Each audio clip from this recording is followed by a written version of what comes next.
Key themes for contemporary cultural strategies. No cultural strategy can be copy-pasted. It cannot be borrowed from other places. Every institution every country needs to find their own problems, their own solutions to these problems, their own way forward. So what are the themes that almost all cultural strategies include? The first element is to ensure that you have strong cultural content. That means the creation, the production, the dissemination and preservation, protection of culture. Second element is the balance between content and infrastructure. We have to avoid the situation where we build lots of beautiful buildings, but there is not enough activities and people to put in those buildings. We need to find the right balance there. Thirdly, the balance between the cultural institutions and non-governmental organizations. We have to understand that culture is not only made by governmental institutions, but also thousands of non-governmental actors, culture professionals, and institutions and organizations. Fourthly, without people, there is no culture. We have to talk about the working conditions, the salaries, and social guarantees of the culture people. 5, cultural funding mechanisms, which is the legal environment where culture can be funded and how this process can be transparent, open, and honest. 6, the role for the government is to create laws. So we need to look at how legal environment, both the laws for culture sector, but also the laws, the general laws, can support culture development. And finally, we need to understand the different levels of administration and their role in culture policy making. The national, the regional, the local, and the private level. In addition to those general points that all culture policies touch upon, there are a number of other issues that all contemporary policies should think about and should reflect. These include, firstly, cultural diversity and diversity of cultural expressions. We have to understand that diversity in culture is our richness, not a threat. Secondly, access to culture. Culture and participation in culture is human right. That means that whether you live far from the center or you need special help to get to the cinema or theater, every single person, every single disadvantaged group has a right to be actively involved in cultural life. Thirdly, cultural education.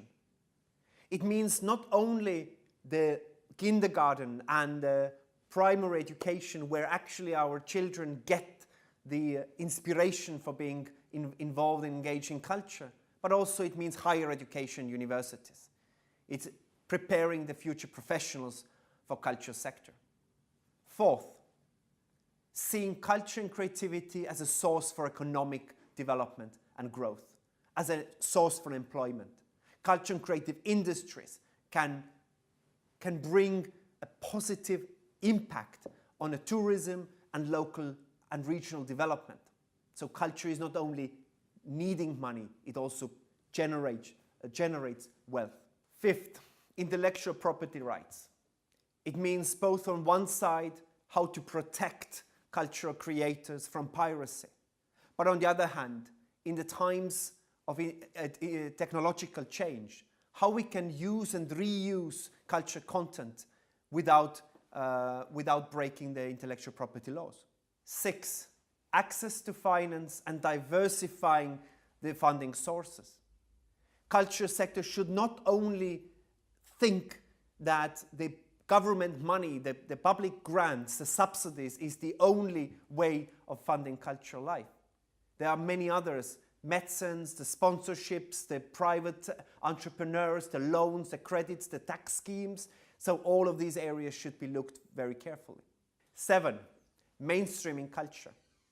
While we are dealing with cultural strategy process, it is even more important to get culture in other key strategies, like education or innovation strategies, like tourism or economic development strategies.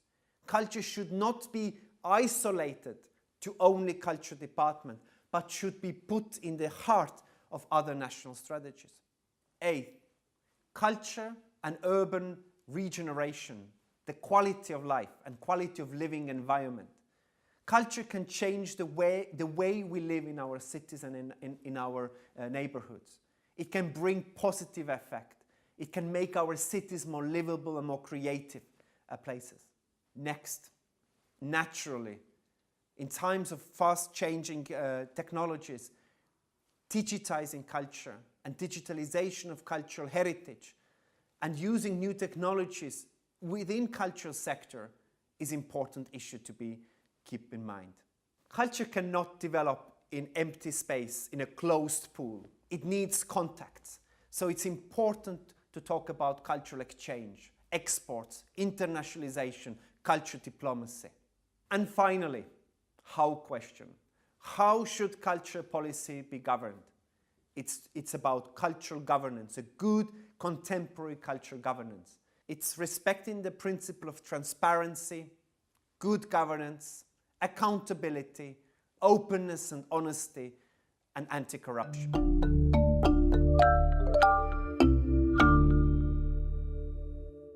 Thank you for watching.